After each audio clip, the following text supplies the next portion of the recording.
My dear viewers, today I'm going to share with you a special little prayer to protect you from earthquake. If you recite this prayer often, Allah will protect you from earthquake. I'm reciting this prayer slowly for your convenience right now.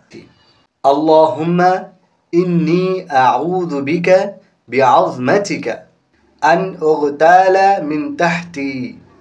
Allahumma inni a'udhu bika bi'azmatika an ughtala min tahti.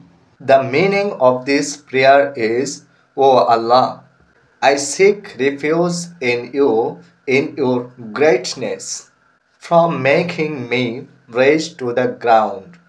We will recite this prayer more and more and encourage others to recite it. May Allah accept our prayers and protect us from all dangers. Amen.